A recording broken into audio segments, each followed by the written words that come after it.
ఎన్ని విధాలుగా భయపెట్టాలో అన్ని విధాలుగా భయపెట్టడం జరిగిన తర్వాత త్రిజట స్వప్న వృత్తాంతం అంతా జరిగిన తర్వాత హనుమంతుడు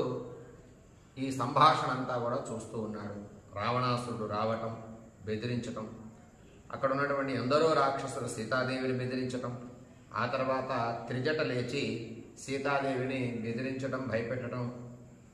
ఆగండి అని చెప్పి త్రిజట తనకు వచ్చినటువంటి కళ గురించి చెప్పి శ్రీరాముడికి ఎలా శుభం జరిగింది, సీతాదేవికి ఎలా మంగళం జరిగింది,